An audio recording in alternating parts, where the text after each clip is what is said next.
berada di sini. Sebenarnya bahasa Jawa mulai banyak golongan. Jadi antara yang bicara dengan yang mendengarkan mungkin malah jauh lebih tahu yang mendengarkan. Tapi karena ini amanat dari pengurus masjid, maka saya sebisa mungkin ya sakinah wa ta'ah. Dan kalau kita merujuk pada surat Al-Asr, bahwa demi waktu manusia itu dalam kerugian kecuali orang yang beriman serta beramal soleh dan saling mengingatkan dalam kebaikan dan kesabaran. Jadi kalau Bapak Ibu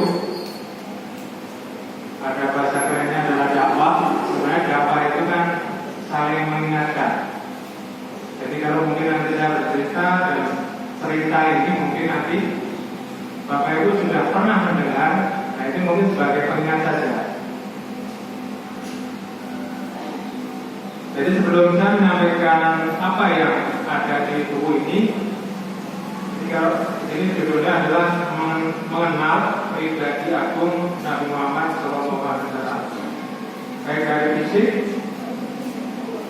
dari tanda kenabian, pakaian, penampilan, perhiasan, baju dan masih banyak lagi. Bahkan dalam bercanda Bapak Ibu. Jadi Nabi itu juga pernah bercanda dan bercandanya ada di buku ini. Namun sebelum saya saya membacakan saja, bukan saya istilahnya nanti wah itu belum tahu apa sudah menggurui. Tapi mohon maaf, bukan saya menggurui, tapi saya akan membacakan buku ini. Cuma sebelum saya membaca buku ini, saya akan bercerita. Cerita ini mungkin sudah pernah diceritakan beberapa saat, dan juga mungkin juga cuma mengulangi dan juga mengingatkan pada diri saya dan jangan semuanya. Cerita ini cerita yang diambil dari kisah nyata.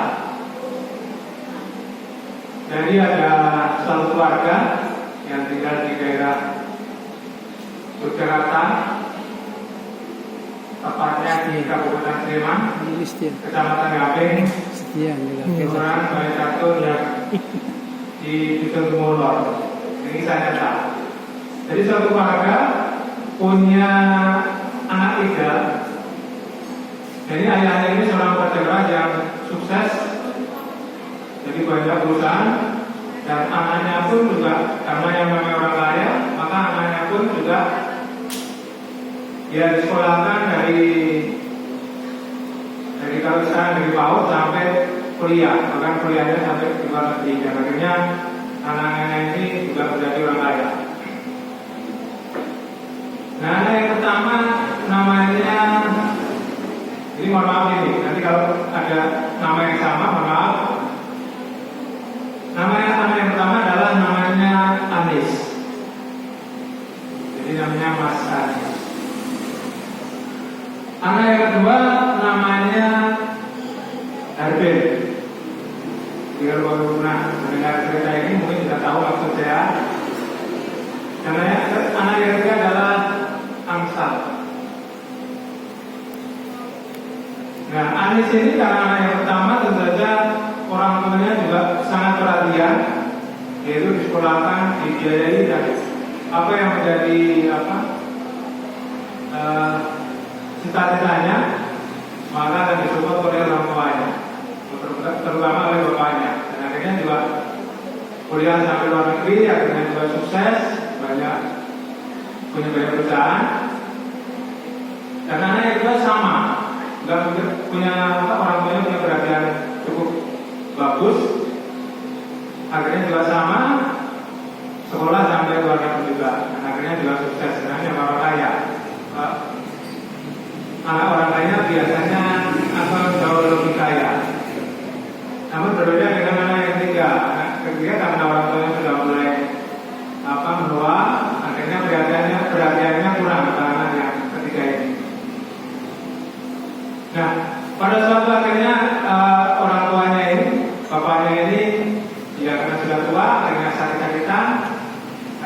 sakit parah, nggak cerita. Nah, ketika sakit parah, maka harapannya bapaknya, anaknya yang merawat sendiri, jadi bukan pembantunya. Jadi kalau bapak ibu nanti punya orang tua, kalau nanti yang merawat adalah pembantunya, maka nanti yang masuk surga adalah pembantunya. Jadi jangan sampai pembantunya merawat orang tua kita, karena pintu surga kita salah satunya adalah dari orang tua. Nah, akhirnya jatuh sakit, bapaknya ini memanggil anak yang pertama, yaitu namanya Mas Anis. Dipanggil Mas Anis. Nah, karena Mas Anis ini sibuk, karena sudah punya perusahaan dan dia termasuk orang sibuk, maka ketika bapaknya sakit parah, memerlukan perawatan, dan harapannya anaknya ini yang merawat, maka Mas Anis ini dia karena kesibukan dengan alasan mohon maaf saya tidak bisa merawat karena tidak bisa meninggalkan kesibukan yang ada di perusahaan. Dan bapaknya pun otomatis kecewa. Dan akhirnya ketika kecewa maka manggil anak yang kedua. Anak kedua sebenarnya ya kan sudah dibiayai, sudah bahasanya itu kalau orang kerja itu banting tulang siang malam, kepala jadi kaki, kaki jadi kepala. Akhirnya manggil anak yang kedua. Anak yang kedua namanya Mas Harben ini, akhirnya juga alasannya hampir sama. Padahal seluruh orang tuanya juga boleh dikatakan habis-habisan ketika mendidik dan membiayai anaknya. Jadi betapa kecewaan orang tua ketika orang tua yang sakit parah, maka kedua anaknya yang dibanggakan tidak mau merawat, bahkan menyuruh pembantunya untuk merawat orang tua. Jadi pada akhirnya bapaknya ini sangat kecewa terhadap kedua anaknya. Nah, ketika kedua anaknya tidak, bahasanya kurang perhatian sama orang tua, tidak merawat, maka dipanggil anak yang ketiga. Jadi sebelum anak yang ketiga ini memberikan alasan, sebenarnya orang tua sudah minta maaf duluan karena biasanya terhadap anak yang ketiga ini cukup kurang. Jadi tidak seperti kakaknya yang kedua kakaknya. Jadi yang nomor ketiga ini adalah Amsal. Amsal ini yaitu kurang perhatian. Jadi karena kondisi orang tua sudah ya bahasanya sudah tidak seperti dulu lagi, isinya sudah tidak seperti dulu lagi, maka membiayai kehidupan anak yang ketiga akhirnya asal-asalan. Jadi ketika ada waktu, ketika mau juga berikan perhatian, tapi ketika tidak ada waktu kadang-kadang juga bahasanya kurang mendapatkan perhatian dari orang tuanya yang cukup begitu, ya bahasanya begitu fatal sebenarnya. Tapi apa yang diberikan oleh Amsal ini? Ternyata Amsal ini mampu merawat orang tuanya bahkan sampai meninggal dunia, bahkan sampai mengubur. Jadi Bapak Ibu yang berarti apa sih makna dari cerita ini? Jadi kalau anak yang dibanggakan kok tidak merawat kita, kan sebenarnya juga kita sangat kecewa. Jadi Anis ini adalah singkatan dari anak istri Bapak Ibu. Jadi ketika bapak-bapak ini memberikan perhatian kepada anak istri, ini cukup luar biasa. Bahkan itu tadi kerja sampai bahasanya kaki dari kepala, kepala dari kaki. Tapi kadang-kadang nyuwun sewu ya. Orang yang paling terdekat itu biasanya orang yang banyak konflik. Jadi contoh mungkin antara anak dengan orang tua dengan anak. Kenapa terjadi konflik? Ya karena sering ketemu. Itu mesti banyak konflik. Dan tidak sedikit bahwa bahasanya ada suami yang dihakimi oleh istrinya, tidak sedikit. Dan sebaliknya juga, padahal sebenarnya surga seorang istri adalah berada di suaminya. Kan banyak cerita ya. Ada satu cerita yang seorang istri membawa tamu jika menghadap pada suaminya, maka tamunya dikasihkan pada suaminya. Jadi kalau belajar. Kembali lagi ke Anis, tingkatan dari anak dan istri. Nah, anak dan istri saya yakin ketika seorang ayah meninggal itu tidak mungkin akan ikut dalam kubur. Masih cuma menghantarkan, bahkan seorang istri tidak disarankan untuk ikut mengurus jenazah. Nah, yang kedua adalah harben. Harben ini adalah harta benda, Bapak Ibu, sampai harta dari malam sampai malam lagi, akhirnya harta itu sudah tidak akan mengikuti kita sampai ke yang lain, tidak dibawa mati. Maka nanti kalau kita punya rumah mewah, mobil mewah, bisa perhiasan yang berkilo-kilo, maka tidak akan dibawa mati kalau tidak dititipkan ke orang lain atau ke yayasan lain atau ke masjid. Nah, ternyata amsal ini adalah singkatan dari amal soleh, Bapak Ibu. Nah, kita sebagai seorang muslim, kita harus punya amalan yang bisa dibanggakan, Bapak Ibu. Ketika kita menghadap Allah, apa sih yang kita banggakan? Amalan apa yang kita bisa banggakan?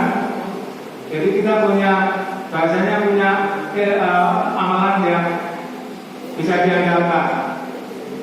Seperti contoh, ketika ada 3 orang pemuda yang terkurung dalam gua, karena gua itu tertutup oleh batu, maka 3 orang pemuda ini mengeluarkan amalan yang boleh dikatakan amalan yang terbaik. Nah, ketika bahasanya merasa kepada Allah, maka ketika 3 pemuda ini bisa keluar dari gua yang tertutup oleh batu, karena ada amalan yang bisa dibanggakan. Maka Bapak Ibu, itu cerita bahwa ternyata anak istri, harta benda itu semua kita tinggalkan ketika kita menghadap Allah. Tidak mungkin sehidup semati ketika suaminya meninggal, akhirnya istrinya juga ikut meninggal. Nah, itu kayaknya kok ya kalau meninggalnya memang sudah dicabut oleh malaikat, ya gak apa-apa. Tapi kalau sehidup semati terus suaminya meninggal, akhirnya istrinya juga ikut meninggal, juga itu tidak mungkin.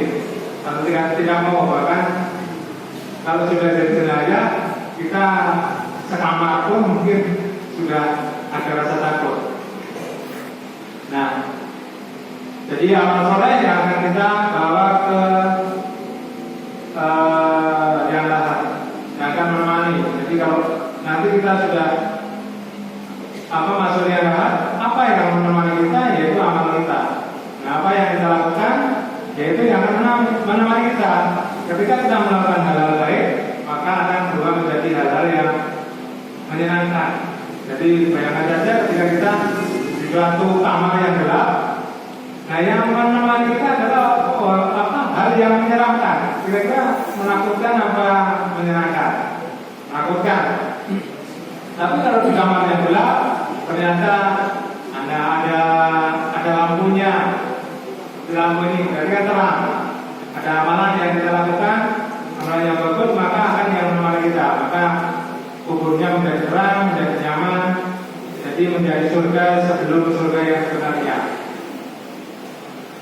Nah, itu cerita sedikit mengingatkan Bapak Ibu bahwa ternyata harta yang kita kumpulkan tidak akan menemani kita ketika harta itu tidak dititipkan. Jadi ketika ada kotak infak kok cuma dibiarkan tidak kita masukin harta kita, ya berarti harta yang tidak dimasukkan ke kotak infak tidak akan menemani. Mungkin punya keahlian atau ilmu tidak ditularkan pada orang lain, tidak bermanfaat bagi orang lain, maka ilmunya tidak akan menemani kita di dalam kubur. Itu baru mengingatkan bahwa ternyata yaitu suami, kalau bagi istri mungkin suami anak, kalau bagi suami juga anak istri, kata benda, kira-kira akan membawa kita ke kegelapan atau ke keterangan, hal yang terang. Nah itu kita sendiri akan mengalami. Oke, Bapak Ibu, saya sudah membawa buku. Ya tadi bahwa kita termasuk umat yang tidak bertemu langsung dengan Rasulullah. Tapi kenapa kita mau mengikuti sunnahnya? Itu termasuk, kalau menurut saya pribadi, adalah sebuah nikmat yang nggak bisa dinilai dengan harta tadi, nggak bisa dinilai dengan uang. Jadi kalau orang kaya itu bedanya apa dengan orang yang tidak kaya? Kalau masalah keimanan, kalau masalah harta mungkin semua yang bekerja, bahkan orang kafir pun dikasih harta sama Allah. Tapi kalau masalah keimanan, jadi kalau Bapak Ibu hari ini kok hadir dalam ruangan ini, itu sebuah nikmat yang nggak bisa dinilai dengan uang. Karena saya yakin banyak, ya, kita sudah maghrib, mungkin kita lanjutkan ke jadwal berikutnya, karena saya sudah nanti ada jadwal kali bahwa salah, nanti akan saya peringkas. Jadi kalau kita belum kenal dengan Rasulullah, kita akan mengetahui bagaimana ini tadi ada fisik, ada penampilan dan lain sebagainya. Itu mungkin cerita dari saya. Karena maghrib, mungkin banyak salah dan kurangnya saya minta maaf. Saya kira wassalamualaikum warahmatullahi wabarakatuh. Pak jam, Sudah masuk ke matematika.